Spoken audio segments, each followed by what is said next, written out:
Joining us now is Mark Lacey. He was sitting in the VIP section when that shooting began. He helped carry many of the wounded to safety. Mark, what's it like for you to see that video that the police just released? You had your experience of it, and now you see that experience of it. Yeah, it's shocking to see the response and to see how well the Metro did respond to stabilize the situation so that the first responders could get in. How long did it take you to realize what was happening? We've had reports from people saying they didn't realize that it was shooting. Yeah, we didn't realize at first, at the first volleys, we thought it was firecrackers or pyrotechnics from the stage. It wasn't until the second volley that the people started backing off of the stage that we could see people laying on the ground and people covering them up, and that we realized that something was wrong. And then the third volley of rounds came in. It was very many rounds, and it lasted for a substantial amount of time. And at that point in time, it was just a mass exodus out of the floor area and then into the suite area. When was the moment you knew this is shooting and I've got to do something? What did you say? Did you say anything to anyone with you? Well, I had my wife and friend with me, and when I saw Metro running towards the direction of the sounds, I immediately jumped up out of my seat and I ran to the back of the VIP area and looked out the back of the tent to see where the sounds were coming from. And at that point in time, then another round of shots came out.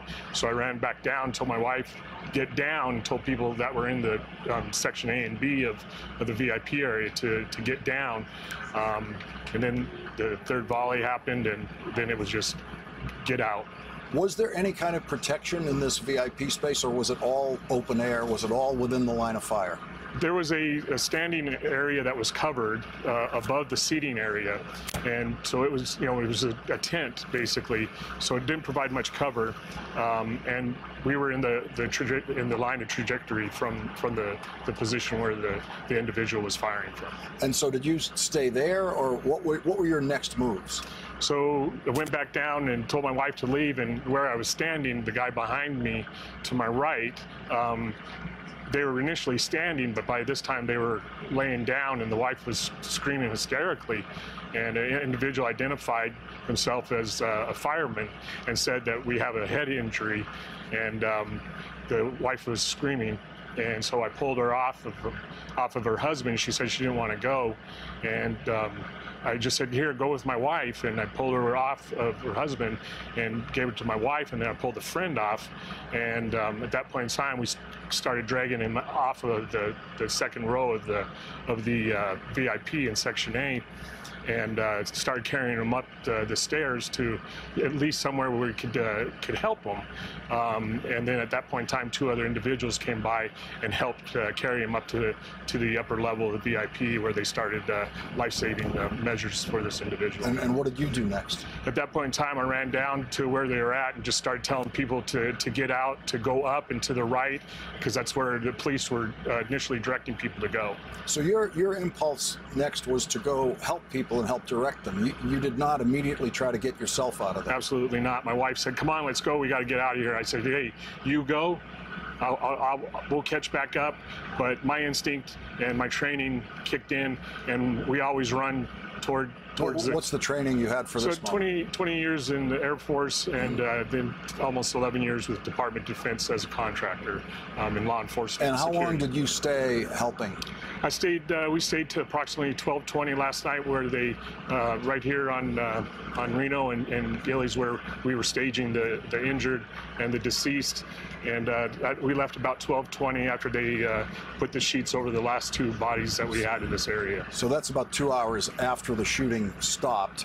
The danger was still going on because they hadn't apprehended the shooter yet. But when did you catch up with your wife, and how did you catch up? So initially, my wife said, we were arguing. I said, look, as long as I can help, I need to help. I can't leave. I said, if you need to go, go. And she decided to stay. And so I said, okay, this is what you need to do. We need to get people out of here. And so she just started telling people to go, and people were hesitant, and they refused to leave. And so we were actually pulling them and saying, go, Why you have to go. Leave? Why were they refusing? A lot of training people have been trained to cover in place. But at this point in time, they were in the line of fire from the gunman, and it was needed to get out of the area where the bullets were impacting all around us.